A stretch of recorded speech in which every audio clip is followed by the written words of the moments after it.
regarding the rate study. Public hearing for this rate review is scheduled for June 25th, but Mr. Nygon unfortunately is unavailable on that date. Yes, thanks for having me come. I will be in Ecuador. My daughter's in the Peace Corps, so we're scheduled to spend 2 weeks to visit her, so it's pretty hard to change my schedule for that time period. So what I'm going to do tonight is just to kind of go through the process that I've been working with the Electric Commission and the Rushford staff on the rate review, tell you where we're at right now and where we've been with the Electric Commission and what their recommendation is and what I'm going to recommend that you present for your public hearing. The rate review is to look at what is your budgeted expenditures for the year 2012 and then how much electricity you are estimated to sell based on the past few years. And then I plug in the new cost estimate for the Tri-County wholesale power rates, and also plug in what your net income is, what your desired target net income is. And then I run the numbers, go through the spreadsheet to determine with the existing rates, the projected costs, where your net income is going to be, and the net income came in to be about $70,000. And the desired income is $200,000. So then I readjusted the rates to get to a net income of approximately $200,000. And that results in what it comes to an overall means that the rate revenue has to increase about 7%, 7.2%.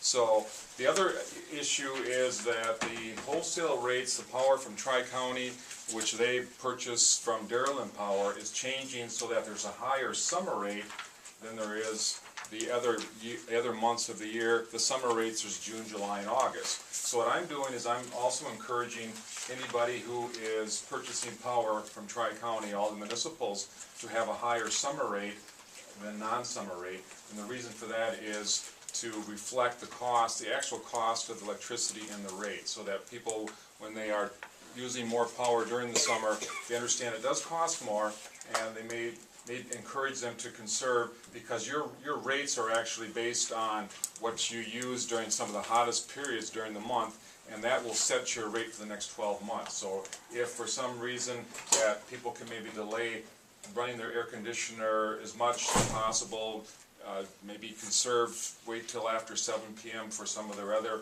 household activities, if your peak demand is reduced somewhat, then you'll actually have some savings over the next 12 months. So that's kind of the other issue, is to send out some of these price signals so that people will, pay for what the cost is and maybe give an incentive to reduce that. And just for example, I'm in La Crosse and I'm on Xcel Energy rates. We've had a summer-winter differential probably for the last 10, 15 years. So it's been a common thing, just because the investor-owned utilities serving the larger cities have paid more, or charged more for the cost of electricity during the summer. Dairyland Power has been more of a rural type of a supplier, so theirs has been based more on agricultural loads, but now they've become part of this, what's called the Midwest Independent System Operator, MISO, which means that they're buying power pooling through all the large companies that sell power to the Twin Cities, Chicago, that whole area. So that's why they've changed their rates more based on the urban use versus the rural use. So because of that, of all these changes, I'm recommending that we have a rate increase of about 7.2 cents. And I don't know what handouts you have. If you have this, this is kind of, you have that, okay, that's good, you have that. So if that first table 1 gives the existing rates and then the proposed rates for summer and non-summer, and it gives you the actual estimate of percent revenue change over the years. So for example, city service single phase, which is the majority of your residential customers, would have a $2 per month change in their base existing rate from $10 to $12. And right now they pay 11.9 cents per kilowatt hour every month. They would pay 14 cents per kilowatt during the summer months and 12 cents during the non-summer. So 11.9 to 12 cents is not a big change for 9 months, but they are going to get hit. For those of you who are in the city for the summer, is a pretty good significant change there. And that's the way all the rates that I'm recommending have been structured now, is to give a higher rate increase during the summer and then a higher rate increase during the non-summer months. So on the interruptible heating here, how can you justify almost 100% raise? Well, the interruptible is never had a summer rate, so you're charging 6.6 cents per kilowatt hour, and you're buying your power for like 8.5 cents a kilowatt hour, 9 cents in the summer, so you're losing money on that rate if anybody's on that rate during the summer. So what I'm doing is trying to get them so that they're not losing money for you also. That's the other part of it. So what I'm saying, I've got an interruptible heat, air conditioning. And we were told 5, 6, 8 years ago to go on interruptible heating. And now all of a sudden you're increasing 100%. Well, you're still saving. You're saving from, during the summer, from 14 cents to 12 cents. So there's still a savings. And you look at your savings during the non-summer months is 12 cents versus 6.9. So, yeah, these are the numbers, and what it means. Oh, go ahead, I'm sorry. But how can you say it's savings? I can't see it myself. Well, the energy rate is less, is why it's a savings, than the non-interruptible rate. So it's still a savings. I know where you're coming from, but it's not a savings to me. Okay. Well, and this is an issue that I'm always struggling with the interruptible rates, because the interruptible rates for all the rates that I do, cooperatives and municipals, have been losing money.